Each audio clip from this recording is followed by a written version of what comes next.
దేవునికి స్తోత్రం. ప్రభువైన క్రీస్తు నామమునకే మహిమ కలుగును గాక. సంఖ్యాకాండము 16వ అధ్యాయం మొదటి నుంచి కొన్ని మాటలు చదువుకుందాం.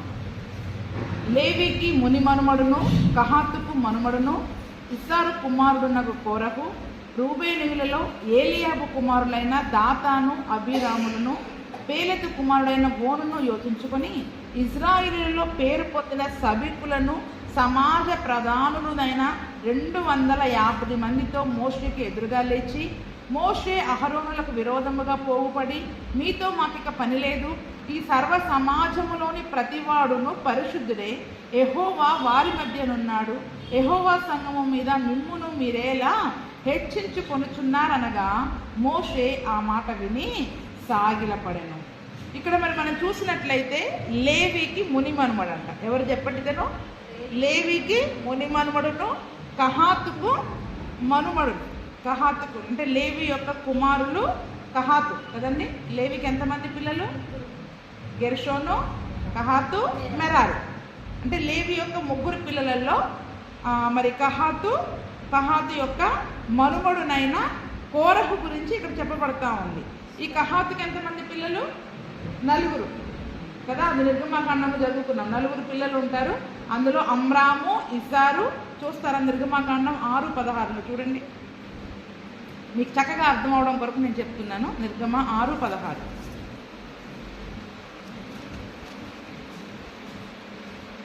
త్వరగా తీసి చదువుకుంటే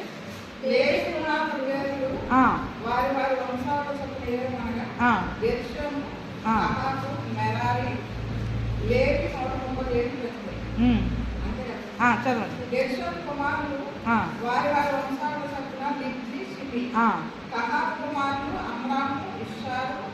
హెబ్రోను.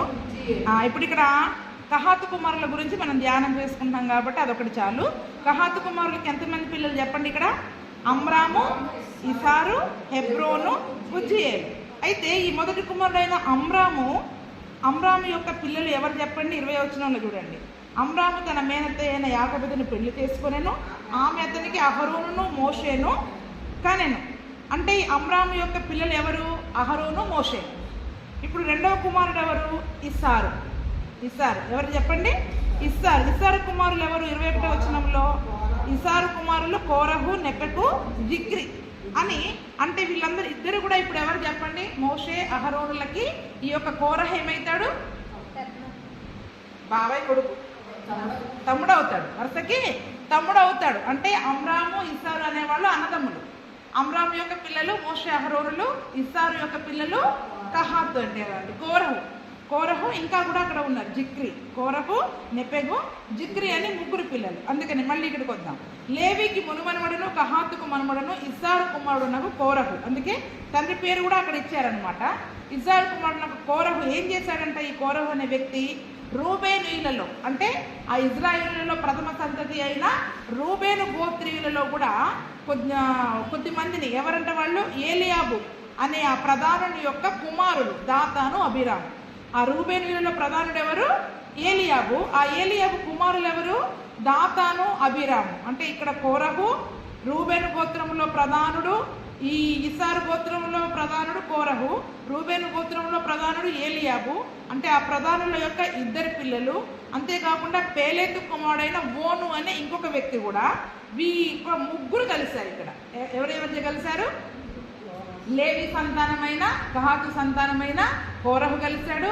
రూబేను సంతానంలో నుంచి దాతాను, అబీరాములు కలిశారు.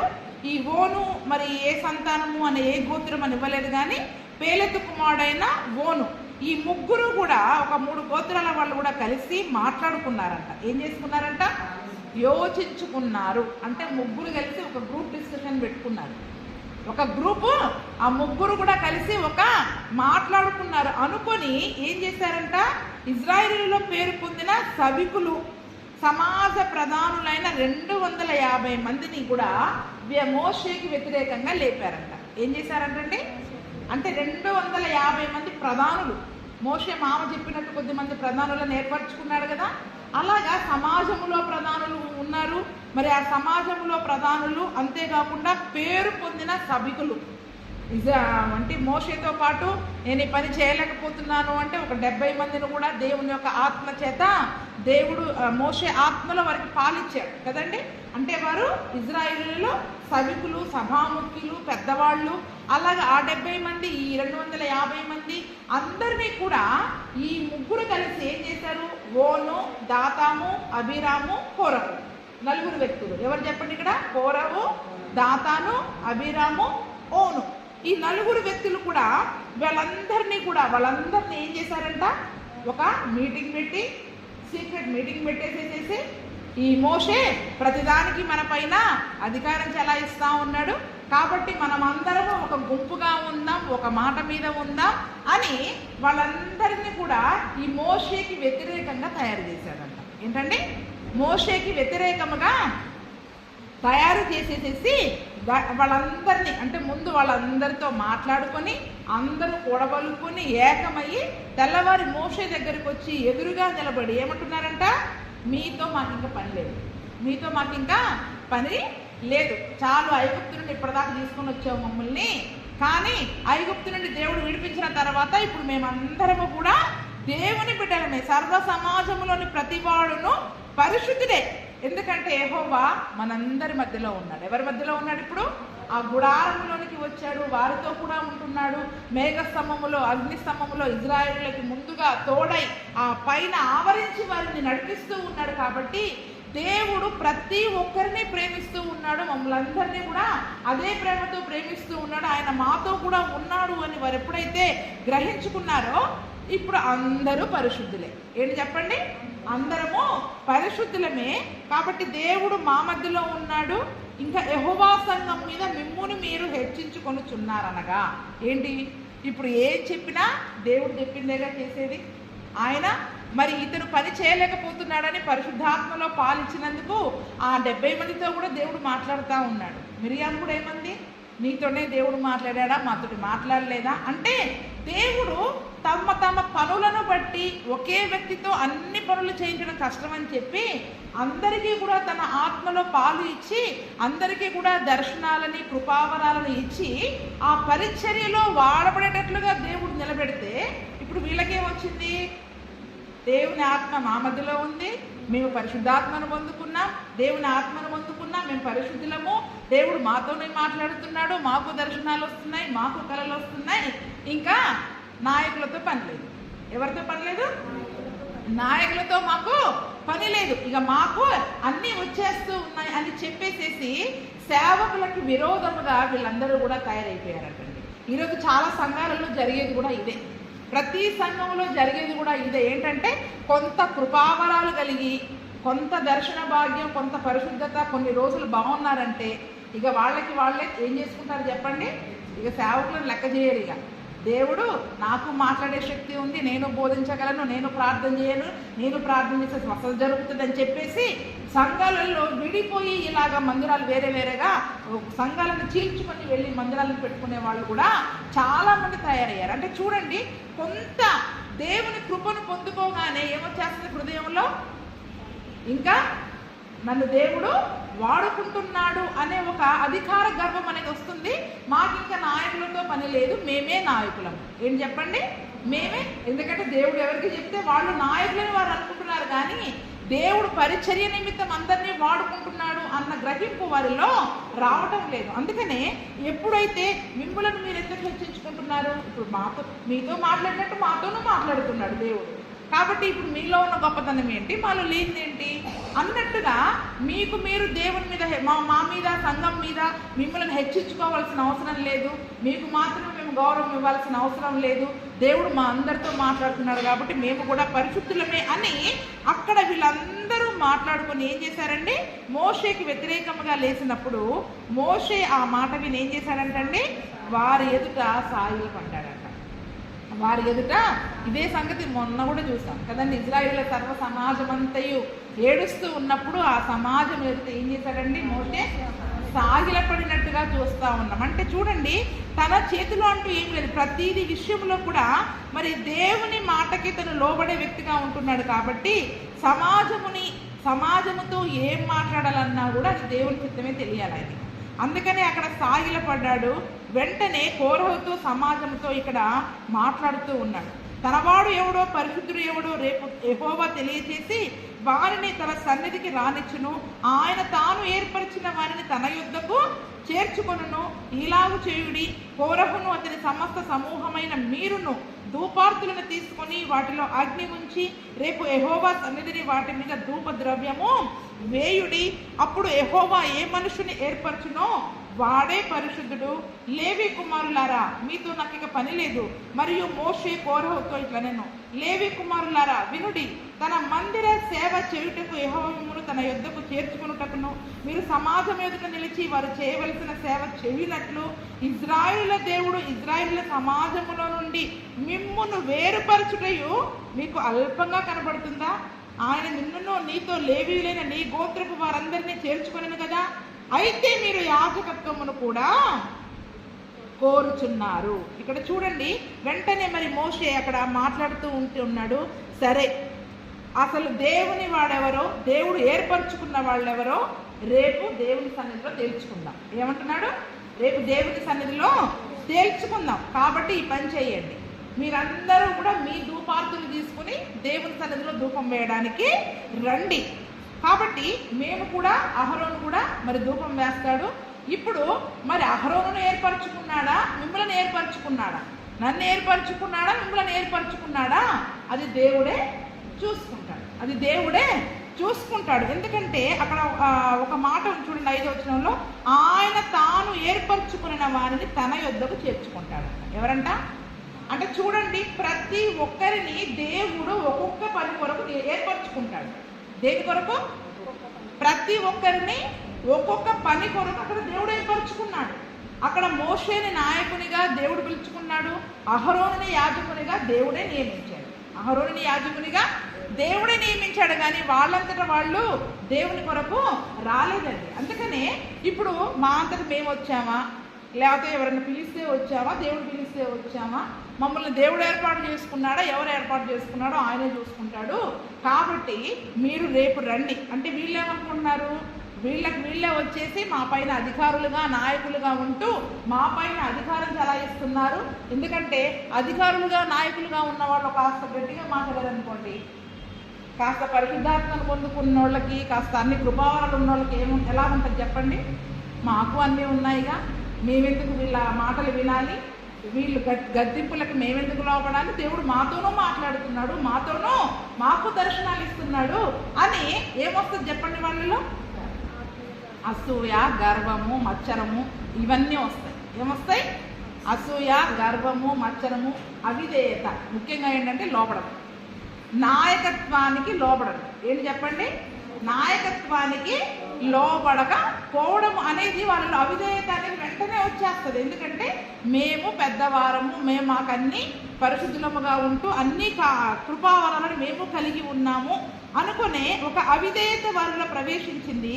కానీ దేవుడు ఏర్పాటు చేసుకున్న వారికి వాళ్ళు ఎవరైనా సరే మనం లోబడి ఉండాల్సింది. ఏంటంటే అక్కడ వాళ్ళు ఎవరైనా సరే మరి మనము అక్కడ లోబడి ఉండాల్సిందే. అంతేకాకుండా లేవి కుమారులతో అక్కడ మాట్లాడుతూ ఉన్నాడు. మళ్ళీ మోషే ఏమంటున్నాడు? తన మందిర సేవ చేయుటకు యెహోవా మిమ్మును తన యొద్ద చేర్చుకొనుట. ఇప్పుడు ఈ కహాతీయులని, ఈ కోరహు యొక్క సంతతిని, వీరందరినీ కూడా దేవుడు దేని కొరకు ఏర్పాటు చేసుకున్నాడు చెప్పండి? ఏ పని కొరకు ఏర్పాటు చేసుకున్నాడు ఈ కహాతీయులని? మందిరములో పరిశుద్ధమైన వాటి విషయంలో ఏర్పాటు చేస్తున్నారు. ఇదేం చెప్పండి? ఇంకా గెర్షోను, మెరారి వాళ్ళు ఆవరణాలను మోసేవాళ్ళు, పైకప్పులను మోసేవాళ్ళు. కానీ కహాతీయులకి దేవుడు ఇచ్చిన పని ఏంటి? పరిశుద్ధమైన వాటిని, కరుణాపీఠాన్ని, ధూపవేదికని, ఈ పరిశుద్ధ మందిరములోని వస్తువులని మోసే పని అండి. అది చాలా గొప్ప ధన్యత. కానీ దేవుడు ఏం చెప్పాడు?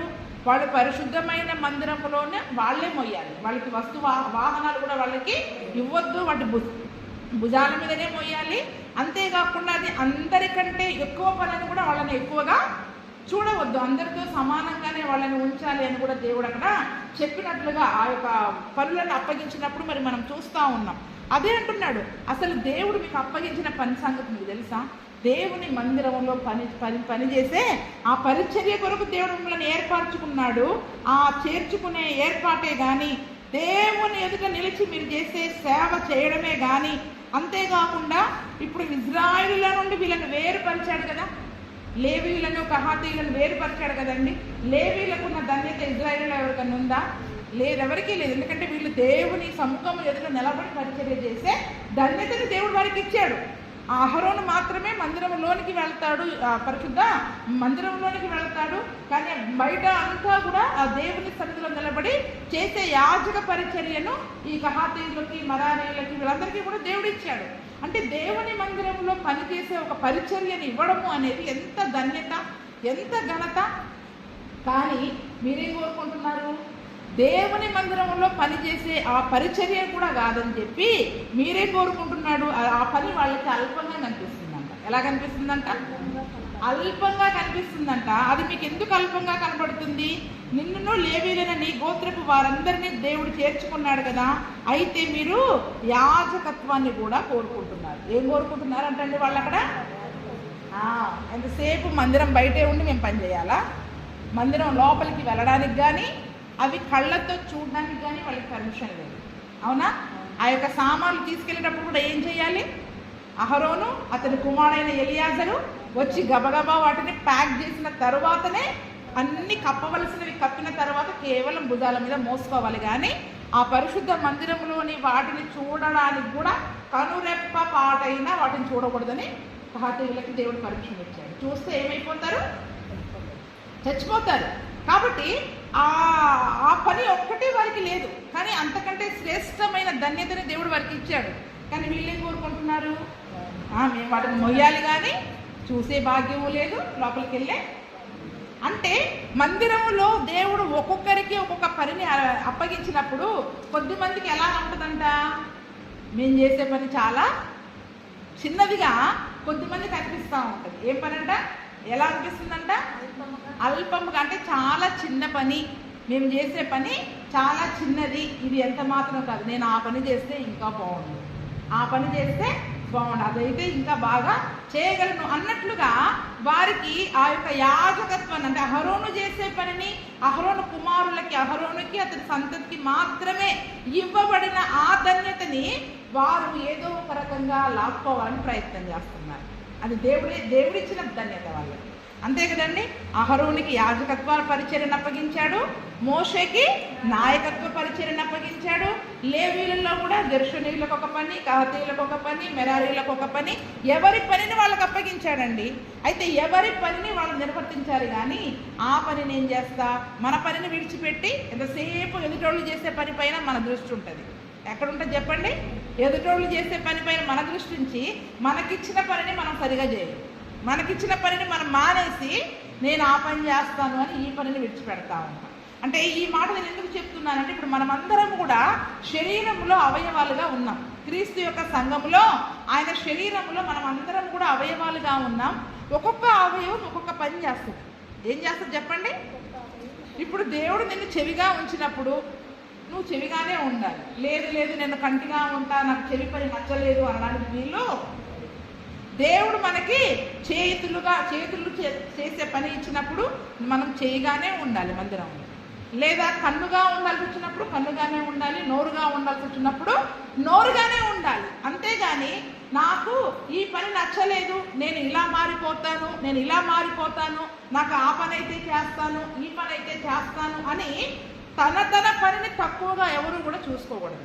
తన పనిని ఎవరు కూడా తక్కువగా చూసుకోకూడదు. మందిరములో చిన్న పని, నీళ్లు బట్టి ఊడ్చి పెంట ఎత్తే దగ్గర నుండి మందిరంలో చేసే ఈ పని వరకు ప్రతి పని శ్రేష్టమైంది, ఏది అల్పమైంది కాదు. మేము ఇక్కడ నిలబడి చెబుతున్నామని అది గొప్ప కాదు, మీరు అక్కడ ఊడ్చి ఎత్తుతున్నారని అది ఆకులు ఎత్తడం అనేది కూడా అల్పమైన పని కాదు. ఎత్తేవాళ్ళు లేకపోతే ఏం చేయాలి చెప్పండి? అది చిన్న పని అనుకుంటున్నారా? అంటే ప్రతి పని కూడా ఒక శ్రేష్టమైన పనే, అది చాలా ముఖ్యమైన పనే. కాబట్టి ప్రతి పనిని కూడా శ్రేష్టమైనదిగానే మనం గ్రహించాలి. కానీ ఏ పనిని కూడా ఇది చిన్న పని, అది పెద్ద పని అని మనం భేదాభిప్రాయాలు, తేడాలు అనేది చూసుకోవడానికి వీలు లేదండి. నేను ఆ పని చెయ్యను, మందిరంలో ఈ పని అయితే చేస్తాను. కొద్దిమందికి ఓడవారు, కొద్దిమందికి అడగరు, ఎంతసేపు వచ్చి కూర్చోడానికే చూస్తారు కదండి. అంటే కొద్దిమంది చేయడానికి ఇష్టపడరు, కాబట్టి ఏ పనైనా కూడా మనము చేయడానికి సిద్ధపడాలి. నా దేవుడు మనకు అప్పగించిన పనిని కాకుండా ఇంకో పనిని చేయడానికి మనము ముందుకు వెళ్ళకూడదు. అదే మాటను చూడండి, 1 కొరింథీయులకు రాసిన పత్రిక 7వ అధ్యాయము 17వ వచనం నుండి మరి మనం చూసుకున్నట్లయితే అక్కడ ఇప్పుడు మరి కొత్త నిబంధన కాలంలో ఆ సంగతిని గురించి పౌలు గారు రాస్తా ఉన్నారు. 1 కొరింథీ 7:17 నుండి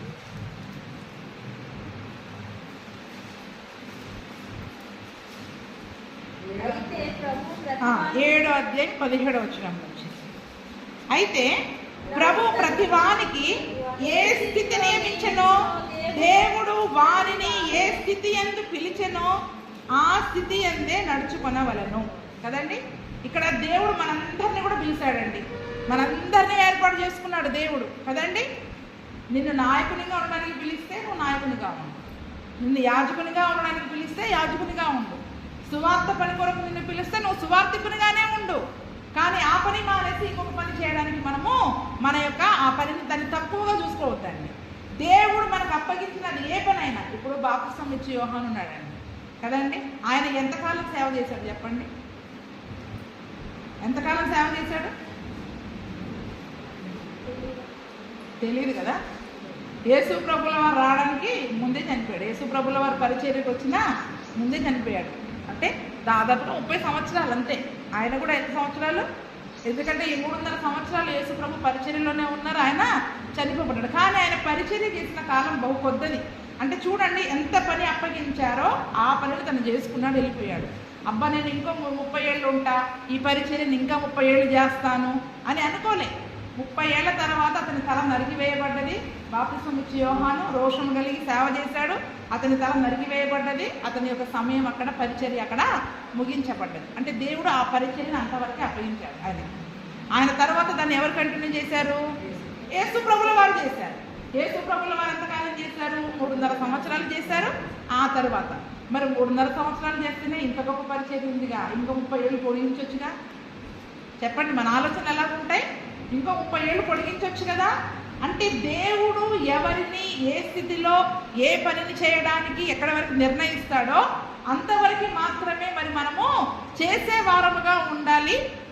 అందుకనే ఎవరిని ఏ పని కొరకు పిలుస్తారో ఆ పనిని మాత్రమే చేయాలి. ఏ స్థితిలో నిన్ను పిలిచాడు, ఏ పని కొరకు నిన్ను పిలిచాడు. అందుకే నేను మీకు చాలాసార్లు చెప్పాను, అసలు దేవుడు మిమ్మల్ని ఎందుకు పిలిచాడు అనే ఆయన కృప, మనకు అనుగ్రహించిన కృప ఏంటో మనం తెలుసుకోవాలా. దేవుడు మన పట్ల ఉన్న ఉద్దేశం ఏంటి, ఏ పరిచర్య కొరకు దేవుడు నన్ను వాడుకోవడానికి పిలిచాడు అనే దానిని ప్రతి వారు తెలుసుకోవాలి. చాలాసార్లు చెప్తా ఉన్నాను, తెలుసుకోవాలని చెప్పానా లేదా? మరి దాని కొరకు దేవుని సన్నిధిలో మనం కనిపెట్టాలి, ప్రార్థన చేయాలి. నేను ఏ సాధనముగా ఉపయోగపడాలి, ఏ అవయవంగా ఉపయోగపడాలి దేవుని మందిరంలో, ఏ స్థితి కొరకు, ఏ స్థితిలో ఉండడానికి దేవుడు నన్ను పిలిచావు ప్రభువా, ఈ కోట్లాది ప్రజలలో నన్ను ఏర్పరచుకున్నావు దేని కొరకు? మోషేను ఒక పని కొరకు ఉపయోగించావు, కహాతీయులను ఒక పని కొరకు ఉపయోగించావు, మెరారీలను ఒక పని కొరకు వాడుకున్నావు.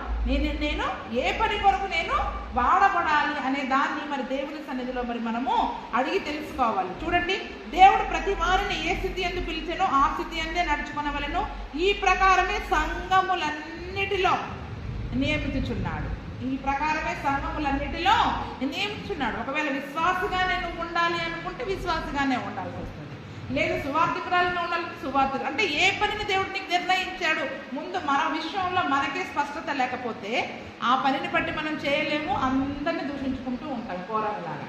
ఏంటి చెప్పండి? కోరగులాగా. అంటే కోరకు ఒక పని దేవుడు ఆల్రెడీ నిర్ణయించాడు, ఆ పని ఏంటి ఏం చేయాలి? అతను అతిశయించాలి. అబ్బా నాకు దేవుడు ఇంత ధన్యత ఇచ్చాడు, ఈ పనిని ఇచ్చాడు అని ఆ పనిని బట్టి మనం ప్రభువు నన్ను అతిశయించాల్సింది పోయి ఇంకా వేరే వాళ్ళు చేయాల్సిన పనిని కూడా చేయడానికి ఆ యాజకత్వాన్ని వారు కోరుకుంటున్నట్టుగా చూస్తూ ఉన్నాం. ఇంకా చదవండి అక్కడ 18వ వచనం. సున్నతి పొందినవాడైనను పిలువబడినా అతడు సున్నతి పోగొట్టుకొనవలదు, సున్నతి పొందని వాడైనను పిలువబడినా సున్నతి పొందవలదు. దేవుని ఆజ్ఞలను అనుసరించుటయే ముఖ్యము కానీ సున్నతి పొందుటయందు ఏమీ లేదు, సున్నతి పొందకపోవుటయందు ఏమీ లేదు. కొద్దిమంది రక్షణ కొరకు పిలువబడతారండి, ఆ రక్షణలో వారు కొనసాగాలి, చివరి వరకు కూడా ఏమవ్వాలి? ఆ రక్షణలోనే. సున్నతి అంటే రక్షణ, కాబట్టి ఆ రక్షణలోనే కొనసాగాలి.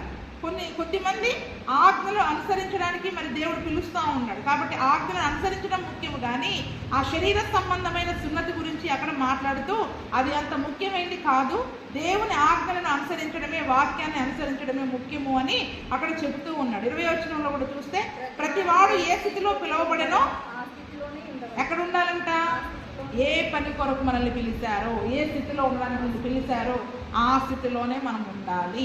దానికి మించి ఎక్కువ మనం ఆశపడకూడదు, దానికి మించి ఎక్కువ మరి మనము ఆశపడకూడదు. లేదా అంటే కోరగులాగా మరి మనము కూడా దేవునికి ఎదురు తిరిగే వారం అవుతాం. దాసుడువై ఉండగా పిలువబడితివా, చింతపడవద్దు, కానీ స్వతంత్రుడవటకు శక్తి కలిగిన ఎడల స్వతంత్రుడవట. మరి కొద్దిమంది చూడండి ఎంతసేపు ఒకరి దగ్గర పనివారిగానే ఉంటారు, అవునా? అంటే ఇప్పుడు ఈ లోకంలో ఆయా ఏమంటారు పని చేసే వాళ్ళని గురించి చూస్తే కొద్దిమంది అధికారులుగా ఉంటారు, డబ్బున్న వాళ్ళుగా ఉంటారు, కొద్దిమంది ఇంట్లో పనిచేసే వాళ్ళలానే ఉంటారు, అవునా? ఇప్పుడు దేవుడు దీనికి దాసుడిగా ఉండాలని నియమించినప్పుడు అలాగే ఉండాలి. లేదు లేదు నేను యజమానిలాగా అయిపోతాను అనుకుంటే అది అక్కడ కుదరదు. అంటే దేవుడు ప్రతి ఒక్కరికి వారి వారి స్థానాలని భూమి మీద నిర్ణయించి ఉన్నాడు. అందుకే ఒక్కరు స్వతంత్రుడు అవ్వడానికి కోరుకోవద్దంట. ఎందుకంటే దేవుడు నాకు ఇదే పని అప్పగించాడు, నేను ఇదే పనిలో సంతోషిస్తాను, ఈ పనిలో కూడా నేను దేవుని నామానికి మహిమకరంగా ఉంటాను అని దేవుని యందు మరి మనము ఆనందించే వారిగా ఉండాలి. 22 చూడండి, ప్రభువునందు పిలువబడిన దాసుడు ప్రభువు వలన స్వాతంత్రం పొందినవాడు, ఆ ప్రకారంగా స్వతంత్రుడై ఉండి పిలువబడిన వాడు క్రీస్తు దాసుడు. అక్కడ ఆయా పనులను బట్టి చెప్తా ఉన్నారు. మీరు విలువ పెట్టి కొనబడిన వారు గనక మనుషులకు దాసులు కాకుడి. సహోదరులారా, ప్రతి మనుషుడు ఏ స్థితిలో పిలువబడినో ఆ స్థితిలోనే దేవునితో సహవాసాన్ని కలిగి ఉండాలి. దేవుడు మరి మనకి మన స్థితి, దేవుడు ఆయన కృపను బట్టి మనకిచ్చిన కృపావరాలను బట్టి, పరిశుద్ధతను బట్టి మన యొక్క స్థితిని మనం మార్చుకోవడానికి లేదండి. మన యొక్క స్థితిని మనంతట మనం మార్చుకోవడానికి లేదు. దేవుడు ఏ స్థితిలో ఉండడానికి మనల్ని పిలిచాడో అంతవరకే ఉండాలి, అంతవరకే మరి మనము ఉండాలి. అది మళ్ళీ సంఖ్యాకాండం 15వ అధ్యాయం 16వ అధ్యాయము 11వ వచనానికి వద్దాం. అయితే ఇక్కడ వీళ్ళు ఇప్పుడు కోరహ సంతానం అంతా ఏం చేస్తున్నారు చెప్పండి? కహాతీయులు, ఈ కోరహ వాళ్ళంతా కూడా దేవుడు వారికి ఇచ్చిన పనిని బట్టి వారు సంతోషించకుండా మా పైన అధికారులుగా ఎవరున్నారు? ఇప్పుడు అహరోను నాయకులు ఉన్నారు. మేము అదే యాజకత్వం చేసామనుకో, మేము ఒకరు చెప్పేటోళ్ళం తయారవుతాం, మాకు ఎవరు చెప్పేవాళ్ళు ఉండరు. అంటే ఒక దేవుడు ఒక స్థితిలో మనల్ని చక్కటి శ్రేష్టమైన స్థానానికి తీసుకొచ్చిన తర్వాత మనలో ఏమొచ్చేసి చెప్పండి? నేను ఎవరు చెప్పినా వినాలి. ఏంటంటే నాకు ఒకరు చెప్పాల్సిన అవసరము లేదు. నేను ఎవరు చెప్పినా, అది దేవుడు నియమించిన నాయకుడైనా సరే, యాజకుడైనా సరే, ఎందుకంటే దేవుడు నాతో కూడా మాట్లాడుతున్నాడు. నేను వాళ్ళ మాటలు ఎందుకు వినాలి? ఇప్పుడు అదే యాజకత్వం నేను చేస్తే నేనే నలుగురికి చెప్తాను, ఇంకా నేను ఒకరి మాట వినాల్సిన అవసరము నాకు లేదు. అంటే నాయకత్వాన్ని ఇష్టపడని వాళ్ళు ఎవరు చెప్పండి? వీళ్ళు నాయకత్వాన్ని, యాజకత్వాన్ని తమ పైన కొంచెం అధికారంతో, గద్దింపుతో ఎవరైనా ఏదైనా చెబితే ఇష్టపడని గుంపు అన్నమాట. ఇదంతా కూడా ప్రతి సంఘంలో ఉంటారు. కొత్తగా మన సంఘం అనే కాదు, ప్రతి సంఘంలో ఈ గుంపు ఉంటుంది. ఎందుకంటే మిగిలిన వారికి జ్ఞాపకార్థ సూచనగా దేవుడు వీళ్ళని ఉంచుతాడు. ఎందుకంటే ప్రతి సంఘంలో ఉంటుంది. ఏంటంటే నాయకత్వాన్ని ఇష్టపడరు, నాయకులు చెప్పే మాటలను ఇష్టపడరు, వారి గద్దింపులను ఇష్టపడరు. ఎంతసేపు వాళ్ళు చెప్తేనే వినాలా, మేము వాక్యం చదువుకోవట్లేదా, మాకు తెలియట్లేదా, దేవుడు మాకు తెలియజేయడం లేదా అనే ఒక గర్వము, అసూయ, మచ్చరముతో నిండిపోయారు. అందుకనే దేవుడు నిన్ను ఏ స్థితికి పిలిచాడు, ఆ స్థితి నుండి ఒక్క అడుగు కూడా మనం పైకి వెళ్ళడానికి వీల్లేదండి. ఒక్క అడుగు కూడా గర్వము కానీ అసూయ కానీ మనలో పెరిగిందా కోరహులాగా మన జీవితము అయిపోతుంది. అందుకనే అక్కడ అంటున్నాడు, దేవుడు మీకు ఇచ్చిన పనిని అల్పంగా మీరు ఎంచుకొని ఎందుకంటే మీరు యాజకత్వాన్ని కోరుకుంటున్నారు. 11వ వచనం చూసినట్లయితే, ఇందు నిమిత్తము నీవును నీ సమస్త సమాజమును యెహోవాకు విరోధముగా పోగై ఉన్నారు. అహరోను ఎవడు? అతనికి విరోధముగా మీరు సనగనేలా అంటున్నాడు. అక్కడ ఏమంటున్నాడు చూడండి. అక్కడ అసలు అహరోను ఎవరండి? అది దేవుడు నిర్ణయించుకున్నాడు.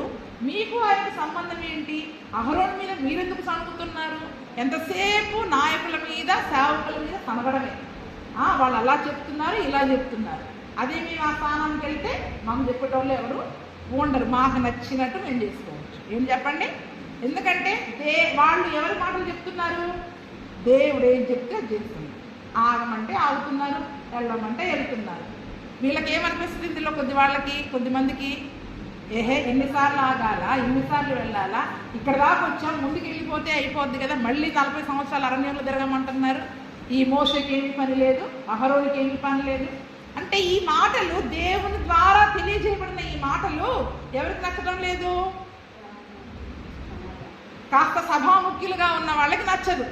ఎందుకంటే వాళ్ళు కూడా పరిశుద్ధులుగా కృపావరం పొందుకొని ఉన్నారు కాబట్టి వాళ్ళకి నచ్చదు. కొద్దిమందికి మిగిలిన సర్వ సమాజానికి ఏ జ్ఞానం లేదు కాబట్టి వాళ్ళు వింటారు. కానీ ఎవరైతే మరి దేవుని ఆత్మను కలిగి ఉన్నారో అది దేవుని మాటనే అని వాళ్ళు గ్రహించకుండా ఆ నాయకత్వాన్ని ఆ దేవుడి ద్వారా తెలియజేయబడిన ఆ మాటలని వారికి నచ్చక ఏం చేస్తూ ఉన్నారు? మేమైతే ఇంకా బాగా నడిపించగలము అనే ఒక ఉద్దేశానికి వాళ్ళు వస్తున్నారు. అందుకని అంటున్నాడు, అసలు అహరోన్ ఎవరు? మీరు అహరోనికి విరోధంగా మీరు ఎందుకు అనుకుతున్నారు? మోషే ఎవరు? అహరోన్ ఎవరు? సేవకులు ఎవరు? దేవుడు ఏర్పరచుకుంటే వస్తారు. అధికారం అనేది దేవుడిస్తే వస్తుంది, కానీ మనంతలో మనం లాక్కుంటే వచ్చేది కాదు. దేవుని ఆత్మ ద్వారా కార్యాలు జరుగుతాయి, కానీ మాత్రం మేము వచ్చేయాలనుకున్నా కూడా జరిగేది కాదు. కాబట్టి అక్కడ అంటున్నాడు, అతనికి విరోధంగా మీరు ఎందుకు సణుగుతున్నారు? అప్పుడు మోషే అంటున్నాడు 12వ వచనంలో, ఏలియాబు కుమారులైన దాతాను అబీరాములను పిలువనంపించాడు. అంటే కోరహుతో పాటు 250 మంది వచ్చారు, కానీ ఈ దాతాను అబీరాములు ఎక్కడున్నారు? ఇంట్లో దాక్కున్నారు. ఏంటి, మేము మంచివాళ్ళం, మేము ఆ గుంపులో లేము అంటే కొద్దిమంది గుంపుతో కలిసి రారు, కానీ దానితో ఏకీభవించే ఉంటారు, కానీ ఆ గుంపుతో కలిసి రారు. ఎక్కడున్నారంట? ఎక్కడో ఉన్నారు ఇంట్లో. అప్పుడు మోషే కబురు పెట్టాడు, వీళ్ళతో పాటు వాడు కూడా ఉన్నాడు, వాళ్ళిద్దరు కూడా ఉన్నారు కదా, వాళ్ళిద్దరిని పిలవండి అంటే అని కబురు పెడితే ఏమని సెలవిస్తున్నారంటే చూడండి వాళ్ళు, అయితే వారు మేము రాము, ఈ అరణ్యములో మమ్మల్ని చంపవలనని పాలు తేనెలు ప్రవహించే దేశంలో నుండి మమ్మల్ని తీసుకుని వచ్చుట చాలదన్నట్టు మా మీద ప్రభుత్వము చేయుటకును నీకు అధికారము కావాలనా? అంతేకాదు, నీవు పాలు తేనెలు ప్రవహించే దేశంలోనికి మమ్మను తీసుకుని రాలేదు, పొలములు ద్రాక్ష తోటలు గల స్వాస్థ్యము మాకియ్యలేదు, ఈ మనుష్యుల కన్నులను ఉడదీయుదువా? మేము రాము అని ఏమని సమాధానం చెప్తున్నారండి? ఒక సేవకుడు, ఒక నాయకుడు కబురు పెడితే ఏమంటున్నారు? మేము రాము, పాలు తేనెలు ప్రవహించే దేశం నుంచి వీళ్ళని పట్టుకొచ్చారంట. అక్కడ ఎంత ఏడ్చారు, ఎంత మొర్ర పెట్టారు, నిట్టూర్పులు విడిచిచ్చు ఎలుగెత్తి దేవునికి వాళ్ళు పెట్టిన మొర్రలు, ఆ వెట్టి పనిని బట్టి వాళ్ళు పెట్టిన మొర్రలన్నీ మర్చిపోయారు. ఏం దేశం అంటది? పాలు తేనెలు ప్రవహించే దేశం నుండి మమ్మల్ని పట్టుకొచ్చి ఇంకేదో పాలు తేనెలు ప్రవహించే దేశానికి తీసుకెళ్తా అన్నావు, అక్కడికి తీసుకుపోలేదు, పొలాలు ద్రాక్షలు గల స్వాస్థ్యము మాకు ఇవ్వలేదు, ఈ అరణ్యంలో మా కన్నులను ఓడబీకేసే పరిస్థితి మమ్మల్ని తీసుకొని వచ్చావు, మేము రాము అని కఠినముగా వాళ్ళు తయారయ్యారు. చూడండి, సేవకుల మాటకి విరోధంగా ఒక కబురు పెడితే ఈరోజు మేము రామండి అనే స్థితికి వాళ్ళు తిరగబడుతున్నారు అంటే వాళ్ళు ఎంతగా నాయకులకి సేవకులకి విరోధంగా లేశారంటే, నాయకత్వాన్ని ఇష్టపడని గుంపు ఇదంతా కూడా ఏంటంటే, మా మీద అధికారంగా ఉంటే మాకు నచ్చదు, మేము చెప్పింది చేస్తే నచ్చుతుంది. మాకు ఏం నచ్చుతుంది చెప్పండి? మేము చెప్పింది చేస్తే నచ్చుతుంది, మా మీద అధికారంతో ఉంటే మాకు నచ్చదు అనే గుంపు అన్నమాట ఇదంతా కూడా. అప్పుడు మోషే మిక్కిలి కోపించి దేవుని దగ్గర ప్రార్థన చేస్తున్నాడు, నువ్వు వారి నైవేద్యాన్ని లక్ష్య పెట్టకు, ఒక్క గాడిదని నువ్వు వారి వద్ద నేను తీసుకోలేదు, వారిలో ఎవరికి నేను హాని చేయలేదని దేవుని దగ్గర ప్రార్థన చేశాడంట. అప్పుడు వెంటనే దేవుని దగ్గర ఏమని అడిగాడు? వాళ్ళ ప్రార్థన నైవేద్యం ఏదైనా నువ్వు లక్ష్య పెట్టొద్దు ప్రభువా, నేను వాళ్ళ దగ్గర ఏమీ తీసుకోలేదు, వారికి నేను అన్యాయం చేయలేదు, కానీ నా మీద వాళ్ళు తిరగబడి ఉంటున్నారు అని దేవుని దగ్గర ప్రార్థన చేశాడంట. మళ్ళీ కోరహుతో అంటున్నాడు, నీవును నీ సర్వ సమూహమును అనగా నీవును వారును అహరోనును రేపు యెహోవా సన్నిధికి మీరందరూ కూడా నిలవవలెను, మీలో ప్రతివాడు తన ధూపార్తిని తీసుకుని వాటి మీద ధూపద్రవ్యము వేసి ఒక్కొక్కడు తన ధూపార్తిని పట్టుకొని 250 ధూపార్తులను దేవుని సన్నిధికి మీరు తేవాలి, నీవును అహరోనును ఒక్కొక్కడు తన ధూపార్తిని తేవలనని చెప్పెను. కాబట్టి వారిలో ప్రతివాడు తన ధూపార్తిని తీసుకొని వాటిలో అగ్ని ఉంచి వాటి మీద ధూపము ద్రవ్యము వేసినప్పుడు వారును మోషే అహరోనులను ప్రత్యక్ష గుడారం యొక్క ద్వారము దగ్గర పిలిచిరి. మరి మోషే చెప్పాడు, మీ 250 మంది వచ్చారు కదా తిరుగుబాటు చేసిన వాళ్ళు, మీరందరూ కూడా మీ ధూపార్తులు పట్టుకొని దేవుని దగ్గర తీసుకురండి, అందులో అగ్ని ఉంచి ధూపం వేసి తీసుకురండి, దేవుడు ఎవరి ప్రార్థన వింటాడో చూద్దాం, దేవుడు ఎవరిని ఏర్పరచుకుంటాడో చూద్దాం అని దేవుని దగ్గర ముందే నిలబడ్డారు. ఎక్కడ నిలబడ్డారు వాళ్ళు? అహరోను తీసుకురావాలి, అహరోనుకు వ్యతిరేకంగా లేచిన కోరహు యొక్క 250 మందిని కూడా తీసుకుని రావాలి అని చెప్పినప్పుడు కోరహు అహరోను నిలబడతారు. అందులో దేవుడు ఎవరిని అంగీకరిస్తాడో చూద్దాము అన్నప్పుడు వారందరూ కూడా అక్కడ నిలబడ్డారంట. కోరహు ప్రత్యక్ష గుడారం యొక్క ద్వారం వద్దకు సర్వ సమాజమును వారికి విరోధముగా పోగు చేయగా యెహోవా మహిమ సర్వ సమాజమునకు కనబడింది. చూడండి, అసలు ఎంత భయం లేదు, అందరినీ పోగు చేస్తున్నాడంట. రండి చూసుకుందాం. దేవుడు మనల్ని ఎందుకు పిలవలేదు? దేవుడు పిలవకుండానే ఐగుప్తు నుండి మనల్ని విడిపించాడా? ఈరోజు మనం ఏమనుకుంటాం? ఆయన ప్రతి ఒక్కరి కొరకు తన రక్తం కార్చాడు కదా, మా కొరకు కూడా రక్తం కార్చాడు కాబట్టి ఆయన మా పట్ల ప్రేమ కలిగి ఉన్నాడు కాబట్టి ఈరోజు మా ప్రార్థన ఎందుకు వినడు? మేము చెప్తే ఎందుకు వినడు అని దేవుడు చెప్పట్లేదండి. కానీ సేవకులకు విరోధంగా లేసి ప్రార్థన చేస్తే వినడు. ఏంటంటారు ఇక్కడ వీళ్ళు ఏం చేస్తున్నారు?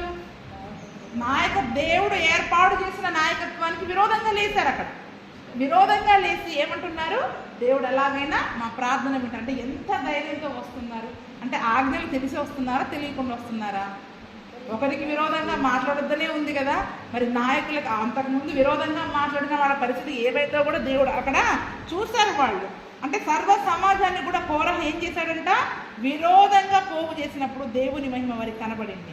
అప్పుడు యెహోవా, మీరు ఈ సమాజములో నుండి అవతలికి వెల్లుడి, క్షణములో నేను వారిని కాల్చివేయుదునని మోషే అహరోనులతోటి చెప్పారంట. ఏమంటున్నాడు దేవుడు? వెంటనే అక్కడ మహిమ వారికి కనబడినప్పుడు మీరిద్దరూ ఇక్కడ నుంచి మీరు వెళ్ళిపోండి, వీరందరినీ కూడా నేను క్షణములో వారిని కాల్చివేయుదునని మోషే అహరోను. అంటే దేవుని కోపాన్ని కూడా వారు గ్రహించలేకపోతున్నారు. అక్కడ ఎంతసేపు సేవకులకు విరోధంగా మాట్లాడి ఏం జరుగుద్ది అనుకున్నారు, కానీ దేవుని కోపం ఎంత వస్తుంది, దేవుని ఉగ్రత ఎంత వారి మీదకి వస్తుంది అనే జ్ఞానం వారికి లేదు. అనే జ్ఞానం అందుకనే అంటారు, నిండు కొండ ఎప్పుడూ తొడగదంట, సగం కొండ ఏమైందంట? అన్నీ ఉన్నాడు అణిగిమడిగా ఉంటాడు. అన్నీ నాకు ఇస్తర్లు అన్నీ వడ్డించండి, అస్సలు అది లేకనే లాగదు. ఏమీ లేకుండా కాలిస్తారు పెట్టండి, వాడు అందం వేసేదాకా ఇక్కడ పట్టుకోవాలి. ఏం చేయాలా? ఏదన్నా వేసేదాకా అందుకనే ఎవరు ఈ గుంపు అంటే పరిపూర్ణత లేనోళ్ళండి. ఏం లేనోళ్ళు? పరిపూర్ణత లేనోళ్ళే ఇలా విరోధంగా. ఈరోజు విరోధంగా తిరుగుబాటు చేసి జనాలను పోగు చేయని అవసరం లేదు, కానీ ఎంతమంది హృదయాలలో ఇటువంటి ఆలోచనలు ఉంటాయి చెప్పండి? హృదయాలలో మనసులలో ఎంతమంది విరోధంగా అనుకుని ఉంటారు? సేవకులు అలా గద్దిస్తున్నారు, ఇలా గద్దిస్తున్నారు, ఏం చెప్పినా అలా మాట్లాడుతున్నారు, ఇలా మాట్లాడుతున్నారు, ఏం చెప్పినా కష్టమే వీళ్ళతోటి. ఎంతమంది ఎంత విరోధమైన భావాన్ని హృదయాలలో కలిగి ఉంటున్నారు అంటే అదంతా దేవుడు వింటున్నాడా లేదా? ఇప్పుడు దేవుడి కోపం వస్తుందా రాదా? ఇప్పుడు అంటే దేవుడు ఒక నాయకత్వాన్ని, ఒక ఆజ్ఞలని తన సేవకుల ద్వారా తెలియజేసినప్పుడు అది దానికి లోబడాల్సిందే. మనం ఎంత గొప్ప వాళ్ళమైనా దేవుని సన్నిధికి వచ్చాక అందరం వాక్యానికి లోబడాల్సిందే, మాతో సహా మేము కూడా ఆ వాక్యానికి, అది మనకి కఠినంగా అనిపించినా, బాధగా అనిపించినా, దుఃఖంగా అనిపించినా దానికి మనం అందరము లోబడాల్సిందే. దానికి మనం లోబడము అంటే దేవుని యొక్క కోపాన్ని మనము చూడవలసి వస్తూ ఉంది. వారిని క్షణాల్లో నేను కాల్చివేస్తాను అని చెప్పగానే మోషే వెంటనే ఏమంటున్నాడంట? సాగిలపడి దేవుని పాదాలు పట్టుకుని బతిమలాడుతున్నాడండి. దేవుని పాదాలు పట్టుకుని బ్రతిమలాడుతున్నాడు. సమస్త శరీరాత్మలకు దేవుడమైన దేవా, ఈ ఒక్కడు పాపము చేసినందుకు ఈ సమస్త సమాజం మీద నీవు కోపపడుదువా అని వేడుకొనిది. అసలు లేపింది ఎవరు? ఒక్కడు ఉంటాడు. ఆ ఆలోచన, ఒక చెడ్డ ఆలోచన, అపవాది ఎవరిలోనో ఒకరిలో పుట్టిస్తుంది. అదేంటి ఇన్ని రోజులు ఇలా చెప్పలేదు, ఇప్పుడు ఈ వాక్యం చెప్తున్నారు, ఇప్పుడు అలా చెప్తున్నారు, మనం ఎందుకు వినాలి? మనకు తెలీదా? మనం ఇంతకుముందు చేయకుండానే ఉన్నాం కదా, ఇప్పుడు చేయకపోతే ఏమైంది అని ఒక్క అరుగులో వచ్చిన ఈ ఆలోచన నలుగురిలోకి వెళ్ళిపోవాలి. అందుకే చెప్పాయి, ఇదేంటి శ్రావరోగం. ఏం రోగం ఇది? శ్రావరోగం. ఒక్కరిలో వచ్చిన ఈ తలంపుల్లో, హృదయంలో పుట్టిన ఆలోచన ఉంటుందా? ఇంకొకరితో అంటారు, వాళ్ళు ఇంకొకరితో అంటారు. ఇప్పుడు ఈ 10 మంది మాకు ఎదురుగా నిలబడకపోయినా వెనకాల ఏమొస్తుంది? మన హృదయంలో ఒక వ్యతిరేక భావన, ఒక వ్యతిరేకమైన ఆలోచన, ఒక వ్యతిరేకమైన భావన వాళ్ళ హృదయాలలో ఉండి ఎంత వాక్యం చెప్పినా దానికి లోబడే మనసు వారికి రాదు. ఎంత వాక్యం చెప్పినా ఆ భావన వారిలో ఉన్నంత వరకు వాళ్ళు వాక్యానికి లోబడలేదు. వారి వాక్యానికి లోబడలేరు. ఆ వ్యతిరేకతను తీసుకున్నప్పుడే లోబడతారు. అప్పుడు దేవుడు మాటలు మళ్ళీ మోషే దేవుని సన్నిధిలో ప్రార్థన చేస్తూ, శరీరాత్మలకు దేవుడివైన దేవా, ఈ ఒక్కడు పాపం చేసినందుకు ఈ సమస్త సమాజం మీద నీవు కోపపడదువా అని వేడుకొనిరి. అప్పుడు యెహోవా మోషేకు ఇలా సెలవిచ్చెను, కోరహు దాతాను అభిరాముల యొక్క నివాసముల చుట్టుపట్ల నుండి తొలగిపోవడని జన సమూహముతోటి నువ్వు చెప్పు. అప్పుడు మోషే లేచి దాతాను అభిరాముల యొద్దకు వెళ్ళగా ఇజ్రాయేలు పెద్దలు అతని వెంట వెళ్ళింది. చూడండి, ఇప్పుడు మోషేనే వెళ్తున్నారు. దాతాను అభిరాములు రమ్మంటే ఏమన్నారు? నేను రా, ఆయన పిలిస్తే మేము రావాలా? ఆయన రమ్మంటే మేము రావాలా? నువ్వు రా కదండి. అంటే ఇప్పుడు చివరికి మోషేనే వెళ్ళాడు అక్కడికి. ఏం చేశాడండి? మోషేనే అక్కడికి వెళ్ళాడు. ఎందుకు? దేవుని ఉగ్రతను అక్కడ కనపరచడానికి అంటున్నాడు. అందుకనే ఈ కోరహు లాంటి ఒక్క ఆలోచన ఎవరిలో పుట్టినా ఆలోచనను ముందు తింపేయండి. ఏం చేయండి? ఆ ఆలోచనను తింపివేయండి. వాక్యానికి కానీ సేవకులకు కానీ వ్యతిరేకమైన ఆలోచన ఎవరిలో పుట్టినా దాన్ని తుంపివేయకపోతే ఇటువంటి 250 మంది లేస్తారు. ఇటువంటి వాళ్ళు ఎందుకంటే మంచికి లోబడే కంటే చెడ్డ మాటలకి లోబడే వాళ్ళే ఎక్కువ ఉంటారండి. మంచి మాటలకి లోబడే వాళ్ళకంటే చెడ్డ మాటలకి లోబడి, చెడుతనానికి లోబడి నష్టపోయే వాళ్ళే ఎక్కువ ఉంటారు. కాబట్టి మరి అటువంటి ఆలోచనని, అటువంటి చెడుతనముని, దుష్టత్వాన్ని మనం ఏం చేయాలా? ఆ యొక్క మనలో నుంచి తీసివేసుకునే వారముగా ఉంటే, దానికి చెవినివ్వని వారముగా ఉంటే మరి మనం కూడా అలా నశించకుండా ఉండే వారిలా ఉంటాం. చివరికి మోషే లేచి దాతాను అభిరాముల దగ్గరికి వెళ్ళినప్పుడు ఇజ్రాయేలుతో ఉన్న పెద్దలందరూ కూడా వారితో పాటు వెళ్ళారు.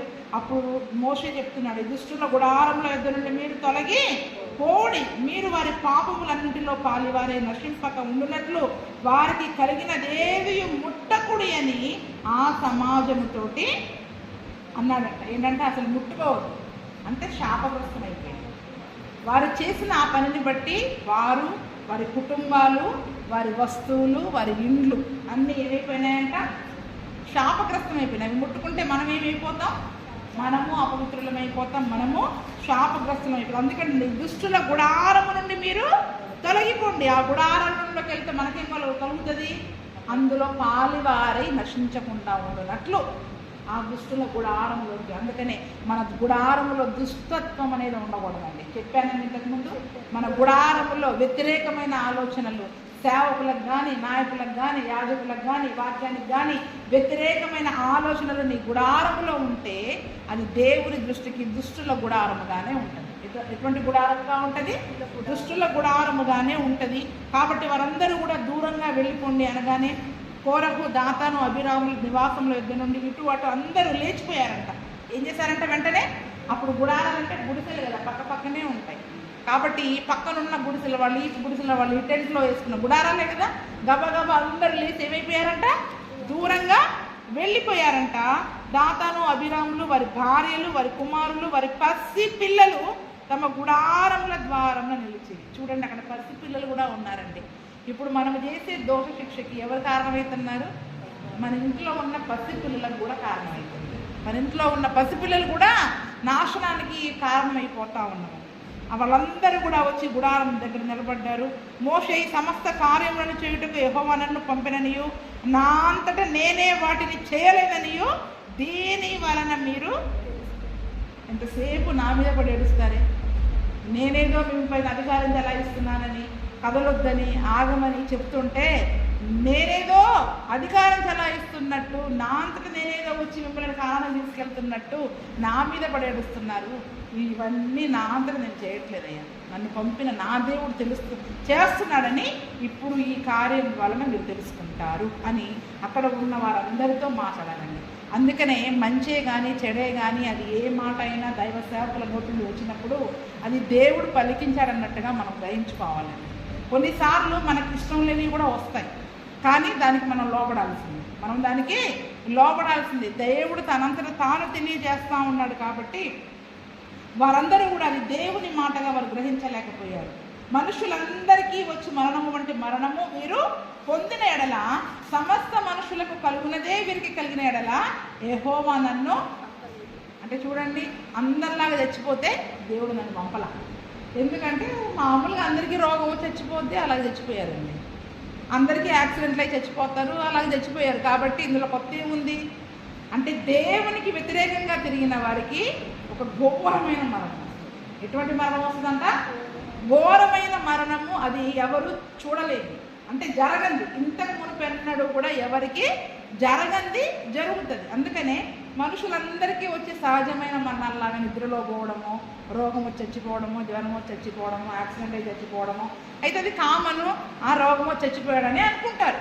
కానీ దేవుడు చేసే వారికి ఇవ్వబోయే ఈ మరణం ద్వారా బాబోయ్ దేవునికి వ్యతిరేకంగా మాట్లాడారు. దేవుడే నాయకత్వాన్ని, యాజకత్వాన్ని వాళ్ళకి అప్పగించి పంపించారు అని అక్కడ ఉన్న వాళ్ళందరూ తెలుసుకుంటారు. అందుకనే మోషే అంటున్నాడు, అందరిలాంటి మరణం మీకు వస్తే దేవుడు నన్ను పంపలేదని అర్థం చేసుకోండి.